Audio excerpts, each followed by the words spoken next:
The silver alloy of the restraint shimmered under the harsh light of the transport hold. A thin but indestructible chain linking wrist to wrist, only 30 centimeters of space between them, but it might as well have been a prison wall. Kalen Vars tugged instinctively at the chain, the muscles in his arm flexing under his worn uniform. The link pulsed with a faint blue shimmer and held firm. "Try that again," a voice snapped beside him, "and I'll let the guards fry your nervous system." Kalen turned to the source, locking eyes with the one who'd spoken.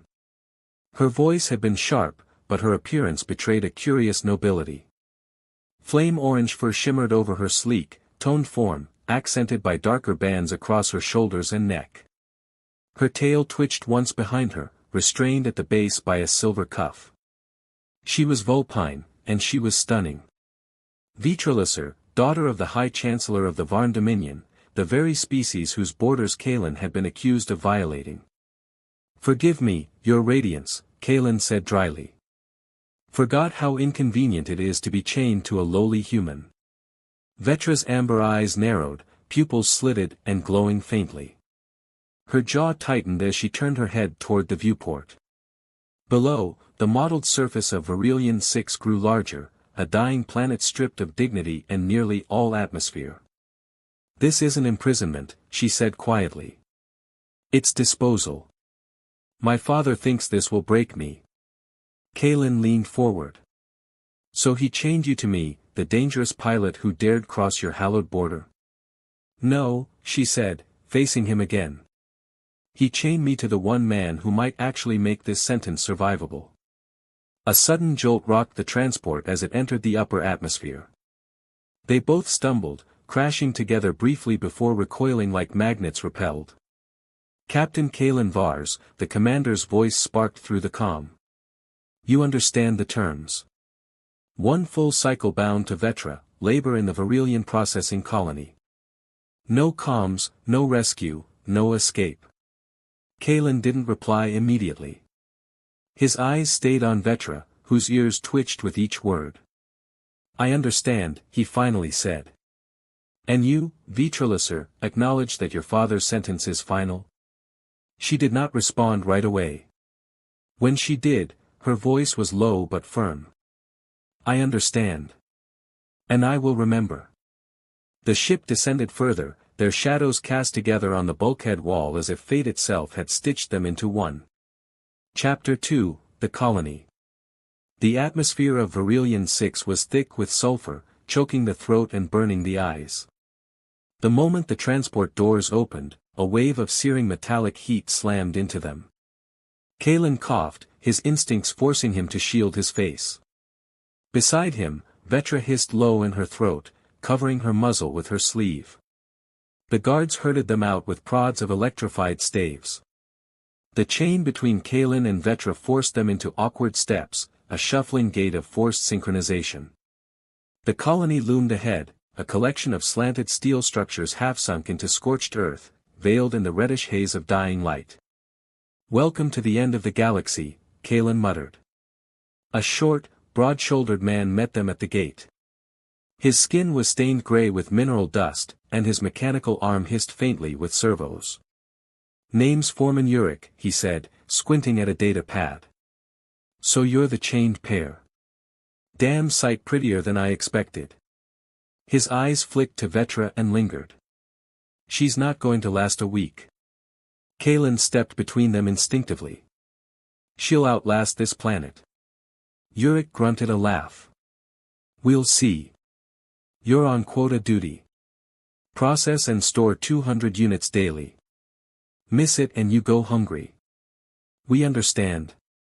"We understand," Vetra said, voice clipped. The foreman gestured toward a half-buried warehouse. "Unit 9. Get moving. Storm's coming." Inside the structure, conveyor belts screeched and rumbled with raw ore. Dust floated in the air like ash. Kalen and Vetra received worn filtration masks and a curt explanation of the sorting process: identify, separate, discard, repeat. They moved clumsily at first. Every reach, every step, every pause pulled the other off balance. The chain clinked constantly, mocking them. This is idiotic, Vetra snapped as she misjudged his pace for the third time. We adapt, Kalen growled back, unless you prefer to starve. Hours passed slowly. They began to match movements, Kalen's quick hands complementing Vetra's precise eye for valuable minerals. The rhythm was slow, but it formed. When the shift ended, they had barely met quota, collapsing onto their cot in the retrofitted cargo cell they were assigned. They didn't speak.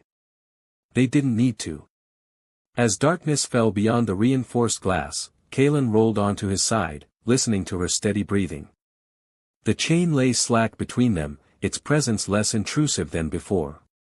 She spoke first, her voice a low whisper. This place smells like death. He didn't answer at first. Then we'll survive it. She didn't reply, but the chain between them shifted, and Kalen could feel her turn toward him in the dark. Chapter 3, Adaptation. Morning on Verilion 6 was indistinguishable from night. The sun, if one could call it that, was a dull flickering red smudge through the atmosphere. Their barracks radiated stale heat trapped from the previous cycle, turning sleep into sweat-soaked unrest.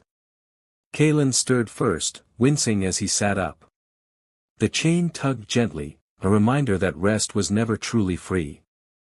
Vetra was already awake, seated cross-legged with her back to him.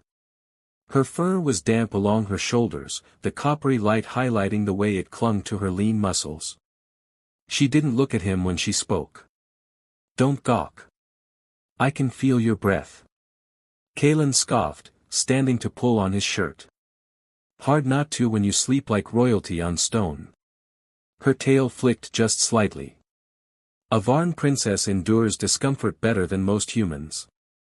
He stretched, groaning. Yet here you are, nearly dying from bad air and worse rations. Her head turned just enough for him to catch her smirk. I said endure, not enjoy. They moved into the morning routine with less friction, literally. The previous day's trial and error had forged a tentative coordination. Sharing the cramped washroom back-to-back, the chain pulling at every motion had become less an embarrassment and more a test of precision. By the time they reached Unit 9 again, the clumsy entanglements had given way to something resembling a team. You're still slow, she muttered as they began separating the ore. You still complain. Their banter drew looks. No one else in the colony joked. The others moved like ghosts through dust, each breath calculated to survive one more cycle. Mid-shift, a deep tremor rolled through the facility. Alarms flared and dust rained from above.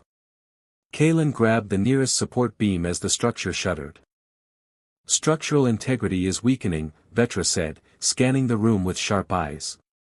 They're still mining too deep. Still think this is a lesson from Daddy Dearest? He asked between gritted teeth. She didn't answer. Later, during the ration break, they sat beneath a twisted steel overhang to eat a meal that tasted of iron and chemical preservatives. Vetra peeled the protein block slowly, her claws making short work of the wrapper. Do you think, she began, they'd really abandon us all here? Kalen didn't hesitate. Yes. Her ears twitched downward. Even me. He looked at her hard. Especially you. Something changed in her expression, not surprise, recognition. She had known it deep down. Hearing it aloud just made it real. We need leverage, Kalen added. Something to get us off this rock. Information, evidence, allies. Vetra tore off a piece of the protein block with her teeth, chewed and swallowed. Then we better get back to work. They rose in sync, the chain going taut and then slack again as they returned to the line. This time, they moved with intention, not just to survive, but to uncover what was being hidden beneath the crust of this dying world. Chapter 4, Discovery. By the end of their third day in the processing unit, Kalen and Vetra had become something of a curiosity. Workers watched them, the way they moved, spoke, argued, and cooperated. Two bodies tethered together, yet somehow becoming more synchronized with every hour. Sela, the forearm shift supervisor, took notice. You two always this efficient, she asked during a break, her wide dust-caked eyes studying the chain between them. Not by choice, Kalen replied. Vetra added without looking up, but necessity is the mother of coordination.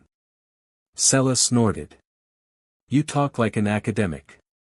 You one of those Varn diplomats? Something like that, Vetra said. Watch your backs, Sella said as she stood, her limbs twitching nervously. People start exceeding quota in this place, it makes others nervous. Management included. Kalen and Vetra exchanged a glance. Then came the tremor, a sudden shift in the floor made the conveyor belts rattle violently. A wall-mounted tool rack clattered to the floor, and a plume of dust rose like smoke. This one was deeper, stronger. Kalen grabbed the edge of the sorter table. We need to get out. No, Vetra barked, pointing. The survey equipment. See the data port in the far corner of the unit? A small blinking device was embedded into the wall, a seismic tracker, portable, valuable. Kalen cursed, but without hesitation they moved together, dodging falling debris and shifting metal plates. The chain limited their movement, but they were used to that now. He reached the tracker, pried it free. The data it held might reveal exactly how unstable the planet's core had become. As they turned to escape, the emergency doors slammed shut. Locked. Quarantine protocol. The room filled with dust. Kalen pulled Vetra down beneath the support beam. The air was thick and hot, but they were together, lungs heaving in unison. I should have let you fall on day one, she muttered, coughing. Then who dragged your tail out of this mess, he shot back. They both laughed, tired, breathless, but alive. When the doors finally reopened, Foreman Urich met them with a scowl. You two have a death wish? Kalen tossed him the tracker. No, just wanted a souvenir. Urich caught it, scanned it. His expression flickered just for a second. This wasn't supposed to be accessible. Vetra stepped forward. Then you'll understand if we don't want it to be lost. The foreman stared at them, calculating. You just became valuable. Dangerous too. He turned and walked away without another word. That night in their cell, the chain lay slack between them. Neither slept. Kalen sat against the wall, the survey device in his lap. Vetra leaned beside him, shoulder brushing his. They're hiding something, he said. Or covering something up, she replied. Their hands brushed. Neither pulled away.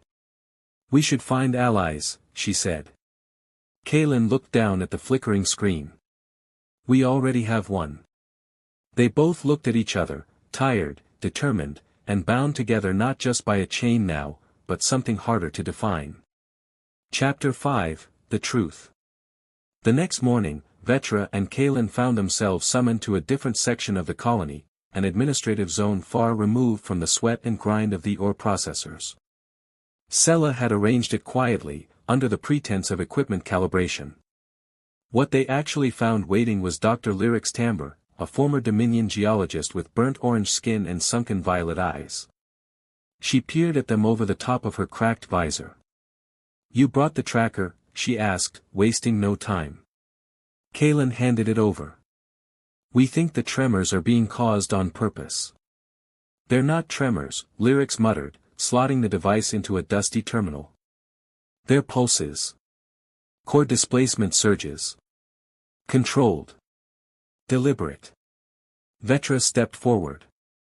Why would anyone sabotage a colony like this? Lyrics hesitated, then nodded toward the door. You need to see something. She led them through a narrow side corridor into a long-forgotten survey room buried behind collapsed bulkheads. Inside, screens flickered weakly. A backup reactor hummed in the walls. Geological scans covered the displays, data weeks old, hidden from the main system. 3 weeks ago, Lyrics said, pointing to a waveform spike, the pulse magnitude changed. Not just the intensity, but the frequency.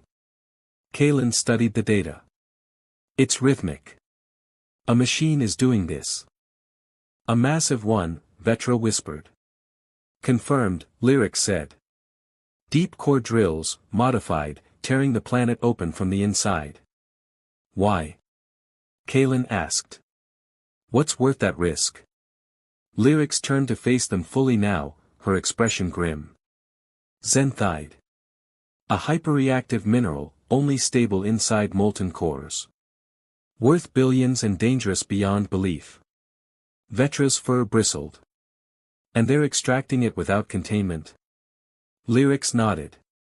Because they never planned to save the colony. Just the payload. Outside, alarms began to blare. Another quake, this one wasn't just deeper, it was angrier. Lights flickered. Screams echoed down the corridor. Something had gone wrong. Lyrics pulled the data drive from the terminal and shoved it into Kalen's hand. If you want proof, this is it. Get it to someone who can use it, or no one gets out alive. As they sprinted back through the trembling structure, Kalen and Vetra exchanged few words. The chain between them clinked and pulled taut at every turn, but it no longer felt like a restraint. It felt like a line of trust. Where to now? Vetra shouted over the chaos. Kalen didn't hesitate. We go to the top. Command. If someone's running this show, we shut it down. They're already leaving, she finished. They burst into the open. The colony was a mess of sirens, dust, and terrified workers.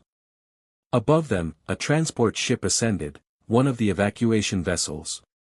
Vetra's jaw tightened. They're already leaving. Kalen looked to the sky, then to her. Then we give them a reason to stop. Chapter 6, Rebellion. The colony was unraveling. Dust storms from the rising quake swept through the streets, painting everything in smears of red and gray. Kalen and Vetra moved through the chaos with grim determination, their chain forcing them to duck, pivot, and sprint in near-perfect unison. The data drive Lyrics had handed over was tucked in Kalen's inner vest pocket, protected like a heartbeat. They made their way toward the command spire, a tall, angular structure once meant to oversee hundreds of workers. Now it loomed like a guillotine above a dying world. Guards up ahead, Vetra warned, her keen vulpine ears twitching at the sound of boots on steel. 3 of them, 1 turret. Kalen muttered, 2 exposed. Vetra's eyes flicked to a maintenance duct. There. They ducked into the narrow shaft, crawling on elbows and knees. Her tail brushed against his legs. The chain forced them to stay close, breaths shallow, claustrophobic. Only if we get stuck and die tangled together, she teased. They emerged into the command tower's lower levels, a dusty archive filled with personnel logs and obsolete equipment. No guards, just silence broken by the low moan of straining metal. Help me with this, Kalen said, prying open a wall panel to access a secure uplink. Vetra covered the entrance while he connected the drive. Static burst across the screen. Lines of code flickered, then, access granted. Records streamed before their eyes, shipment logs, geological scans, encrypted communications. It confirmed everything Lyrics had said and more. Here, Vetra said, pointing to a decrypted message. This order was signed by High Executive Baron himself. Approved deep core destabilization to extract Xanthide under Emergency Mineral Acquisition Protocol. Kalen's fists clenched. They knew. They planned for it to collapse. Her eyes narrowed. And for us to go down with it. Just then, footsteps thundered down the stairwell. Get that drive out, Kalen barked. I'll handle this. You're not facing them alone, Vetra snapped, already drawing a piece of piping from the ground. The guards burst into the room, shouts, flashlights, weapons drawn. Kalen charged, dragging Vetra with him. The chain between them became a weapon, used to disarm one guard, entangle another. Vetra ducked under a stun baton and countered with a brutal elbow to the jaw. Within seconds, the guards were on the floor, gasping. Kalen wiped blood from his mouth. We need to broadcast. Everyone in this colony deserves to know the truth. Vetra nodded. We go to the relay tower. The relay was on the roof, a windswept platform littered with debris and scorch marks from failed emergency launches. Kalen connected the drive to the emergency signal repeater, rerouting the colony's internal broadcast. Lights blinked. A hum rose beneath their feet. You ready? He asked. Vetra stepped into frame, the wind whipping through her orange fur. Her voice rang across the colony, this is Vitralusser of the Varn Dominion. They chained me to a human to teach me obedience. They chained him to me to make him disappear. But we are still here, and we have proof. The colony's collapse is no accident. It's theft. It's murder. And we will not be quiet anymore. Kalen joined her. Every one of you deserves the truth. Join us. Survive and fight. The signal pulsed through the air. Below, workers stopped running and started listening. For the first time, the colony didn't feel like a prison. It felt like a fuse, and someone had just lit it. Chapter 7, Revolution. The colony didn't riot, but it didn't obey either. Kalen and Vetra descended from the tower to a changed world. Word of their broadcast spread like wildfire, carried on every speaker, every cracked display screen, and every whispered conversation between exhausted workers. Covered in soot and blood, Sela was waiting for them outside the spire, her forearms crossed tightly over her chest. But her expression was different now, not skeptical, not amused. Serious. You stirred up something big, she said. You sure you're ready to lead it? We're not here to lead, Kalen replied. We're here to survive, and we need help doing it. Sela's mandibles clicked in thought.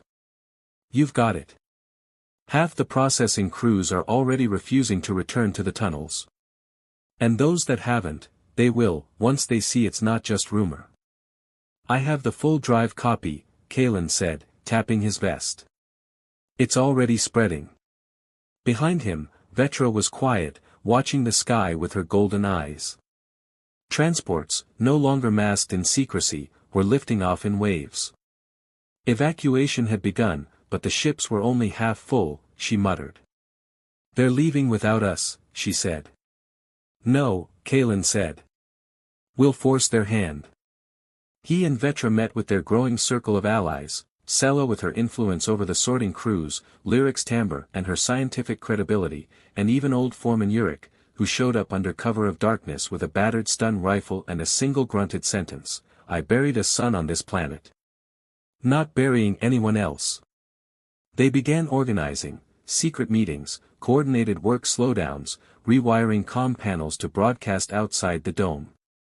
One crew sabotaged a power conduit to delay an outgoing shuttle, citing safety concerns. Vetra and Kalen were everywhere, appearing at workstations, perimeter patrols, and ration queues.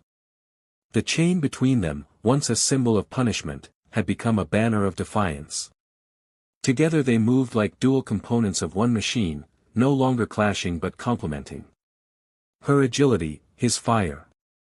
Her sharp logic, his gut instinct. One night, after a long day of spreading encrypted messages and redirecting security protocols, they sat on a scaffolding ledge overlooking the ravaged central corridor.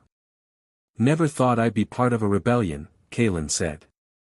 Vetra leaned back on her hands, tail curling around one leg. Never thought I'd fall for a human. He looked at her. She didn't flinch. You're serious? He asked. Her amber eyes didn't waver. You stopped being just a human the moment you dragged me out of that collapsed tunnel instead of saving yourself. Kalen reached out, his fingers brushing her vulpine cheek. No, he said softly. You stopped being just a princess the moment you stopped asking for permission to fight. The kiss was inevitable, slow and certain, a silent vow exchanged in the flickering shadows of rebellion. The chain shifted gently between them, resting quietly on the steel beam beneath their feet. Below them, the colony buzzed like a war drum, faint but rising. The spark they'd lit was growing into a fire, exposing the truth. At dawn, the red haze thickened. Another transport left the surface, its hull lights dimmed in an attempt to avoid detection. It didn't work. Half the colony watched it rise through the dust-choked atmosphere like a betrayal writ in steel. Kalen stood beside Vetra in the central yard, the chain between them slack but ever-present. Around them, small groups were forming, workers, technicians, even some security personnel. Some carried tools, others homemade weapons. Lyric's timbre arrived breathless. They've moved the remaining Zenthide stores to a secure depot beneath Command Spire 3. If we expose it, there's no way they can deny what they're doing. Can we access it? Vetra asked. Lyrics hesitated. Not alone.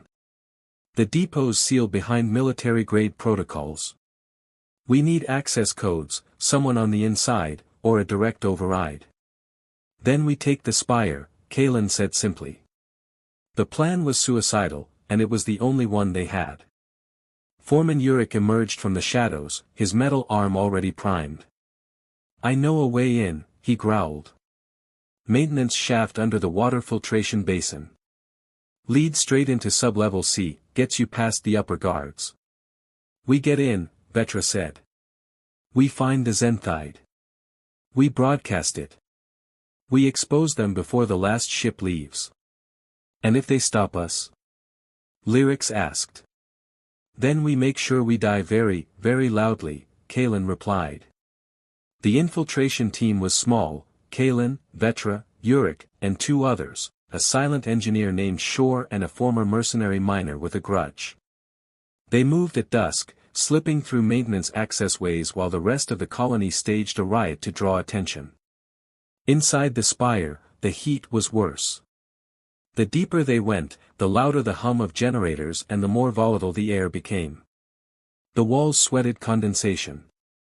Every surface buzzed with barely contained energy. They reached the depot doors. Two guards stood outside, unaware. Still have that old Dominion charm? Kalen asked her. Vetra's eyes glinted. Watch and learn. She approached with her shoulders back, voice calm and commanding. Orders from Spire 1. Depot transfer is being expedited. Open the doors. The guards hesitated, but just enough. Urich moved behind one, striking hard. Kalen dropped the other with a stun baton. Inside, the vault was exactly as Lyrics had described, racks of glowing containers, each pulsing with an eerie violet light. Zenthide. Enough of it to power war fleets or destroy a world.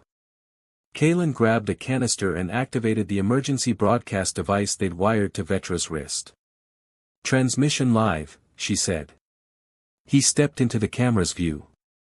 This is Captain Kalen Vars. What you're seeing is Zenthide, a mineral extracted illegally from the core of this planet using methods banned by every known civilization. Vetra joined him, voice like a blade. They collapsed this planet for profit. They sentenced us all to die in silence. But we are not silent. Not anymore. A tremor struck, not a small one. Alarms blared. Shore checked the seismic readouts and went pale. The core's destabilizing.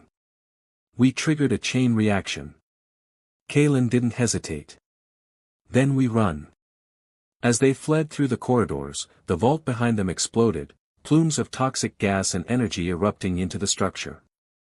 Outside, the colony was already in motion. Evacuation alarms wailed. Sirens echoed. Kalen and Vetra burst into the open, their team behind them. From the sky, dropships began to descend, not from the Dominion, but from neutral systems, drawn by the broadcast. They had been heard, chaos had a rhythm, a pulsing, discordant beat that spread through the colony as the ground split and the sky turned to fire. The chain between Kalen and Vetra pulled taut again as they sprinted through the lower yards, past falling towers, panicked workers, and ruptured power conduits sparking in the dust. The neutral vessels that had answered their broadcast now hovered above the colony perimeter. Some fired defensive flares, others extended landing gear to take on survivors. Evacuation had become a race against planetary collapse. Kalen spotted Lyrics waving from a transport staging pad. "We've got a ship," she shouted, shielding her face from the toxic wind. "But the eastern tunnels are still full of people," Vetra called back. "No one told them to evacuate." "The comm relays on that side were fried in yesterday's quake," Kalen said, eyes scanning the map panel mounted to the guard station. "Then we go tell them." "There's no time," Lyrics protested. "We have 20 minutes before the tectonic shelf under this colony gives way." Kalen replied, voice sharp, "That's plenty of time to warn people." He turned to Vetra. "Still with me?" Her golden eyes narrowed. "Where else would I be?" They took the maintenance tram that snaked through the industrial sector. The chain between them coiled tight around one of the support rails to keep their balance. The ride was jerky. Twice they had to duck falling debris. Once the tram actually lifted off the rails before slamming back down. As they neared the eastern tunnels, Kalen activated the emergency beacon they'd stolen from the command center. Its warning tone echoed through the sector. Workers began emerging, many of them coughing, limping, or helping others walk. Families, children, non-combatants. Vetra climbed atop a stack of crates and shouted over the din, her voice strong and commanding, "Evacuate now. Transports are inbound. Drop your gear. Take nothing but emergency packs. This colony is dead." Someone in the crowd yelled back, but the guard said. "The guards lied," she roared, ears angled forward in fury. "They lied to all of us. Now move." The crowd surged forward, pushing toward the freight lifts and the emergency tram lines. Kalen stood at her side, gripping a crude radio.